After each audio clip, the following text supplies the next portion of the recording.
जी sir, बहुत बुरा हुआ। हमारे सीनियर रेजिडेंट डॉक्टर जिन्होंने सुसाइड कर लिया। अभी भी कोई जांच नहीं हुई उनके लिए, तो हम स्वयं दुखी है उनके लिए। और जल्दी से जांच हो और पूरे मामले की, और दोषी है उनको सजा मिले। 6 दिन से धरना नहीं चल रहा। धरना हमारे कल 8 बजे से ही स्टार्ट हुआ है। उसके पहले हमारे सांकेतिक धरने ही हुए। उसके पहले हमारा 2 आवर्स का एक बार एक सांकेतिक रूप से पेन डाउन रहा। उसके बाद में हम ब्लैक रिबन का रहा। उसके पश्चात हमने 2 आवर का कार्य बहिष्कार किया। उसके पश्चात हमारी कार्य बहिष्कार, कंप्लीट कार्य बहिष्कार कल शाम 8 बजे से हुआ। हमने 6 दिन से कोई धरना नहीं किया। अभी ये कार्य बहिष्कार करना हमारी मजबूरी थी।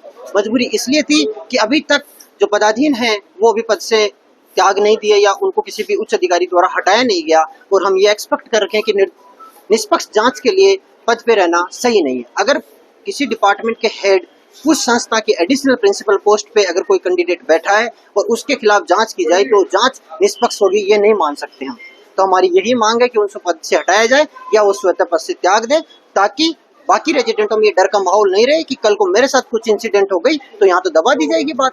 अगर इतना नेशनल लेवल के नेशनल न्यूज में ये आ रहा है कि एक रेजिडेंट ने सुसाइड अटेम्प्ट किया है और उसका कारण वो एक अपने अधिकारी को बता रहा है और उस पर अभी तक कुछ कार्यवाही नहीं की, अब वो पद पे है, तो ये फिर एक हर रेजिडेंट में, राजस्थान के हर रेजिडेंट में डर का माहौल पैदा कर रहा है। आज हमारे साथ में उदयपुर भी कंप्लीट कार्य बहिष्कार पे, उन्होंने इमरजेंसी ओटी तक बंद की। हमारे साथ कोटा 2 घंटे के कार्य बहिष्कार पे कंटिन्यू रोजाना उन्होंने ब्लैक रिबन और सांकेतिक प्रदर्शन किया। जयपुर एसोसिएशन के रेजिडेंट डॉक्टर के जो अध्यक्ष है कंटिन्यू धरना प्रदर्शन स्थल पर लगभग 6 दिन से वहां बैठे हैं, फिर भी कोई सुन नहीं रहा। इसका मतलब है कि राजस्थान सरकार को रेजिडेंटों की कोई चिंता नहीं है।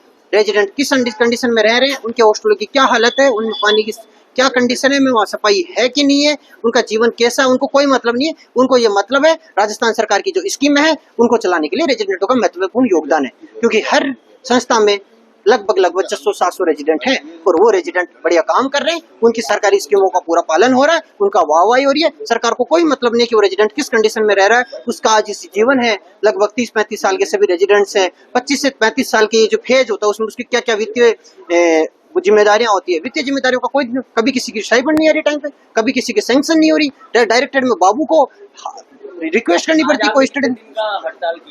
अभी हमारा हड़ताल स्टार्ट कल शाम से 8 बजे से हुआ। उसके पश्चात आगे की जो भी स्टेप होगी वो हम एक जनरल मीटिंग ऑर्गेनाइज करके ही लेंगे। हमारी जो भी हड़ताल स्टार्ट हो गई उसको बेक फुट पे लाने के पहले, अभी अनिश्चितकालीन हड़ताल है, आगे इसका स्टेप अप भी किया जा सकता है। स्टेप अप करने का कारण यही रहेगा कि सरकार नहीं सुनेगी या हमारे आला अधिकारी उसी पोस्ट में विराजमान रहेंगे। अगर वो विराजमान नहीं होंगे तो स्टेप डाउन करने की हम कोशिश करेंगे और हम हमारे साथियों से मीटिंग करेंगे। हमारी यूनियन के साथ ही हमारे रेजिडेंट डॉक्टर्स का एसोसिएशन एक जनरल मीटिंग होगी हमारी और उसमें हम लोग डिसाइड करेंगे। अगर ये इसी तरीके से रहेंगे तो हमको उच्च प्रदर्शन की स्टेप लेनी पड़ेगी। हम हर हॉस्पिटल के बाहर टेंट लगाएंगे और हम हॉस्पिटल के बाहर फिर पेशेंटों को देखेंगे। अन्यथा फिर भी नहीं सुनेगी तो हमको सब चीजें बंद करनी पड़ेगी, इमरजेंसी ओटीज, इमरजेंसी आईसीयू वगैरह। और उसके लिए होने वाले नुकसान के लिए सरकार जिम्मेदार है, हम जिम्मेदार नहीं है। हम पेशेंट देखना चाहते हैं, हमारी पेशेंटों के साथ संवेदनाएं है। हमारे लिए पेशेंट बाड़मेर जैसलमेर से आते हैं कि जोधपुर में आएंगे इलाज होगा, लेकिन हम मजबूर है। हम चाहें कि हमारे पास दोनों ऑप्शन है, लेकिन हम क्या करें। हम पेशेंटों की सेवा करना चाहते हैं, हमारे में संवेदना है, हम सेवा करना चाहते हैं, लेकिन हम मजबूर है कि हमारा साथी चिकित्सक चला गया और उसके बारे में कोई नहीं सुन रहा। राजस्थान में इतना भारी माहौल बना हुआ फिर भी कोई नहीं सुन रहा।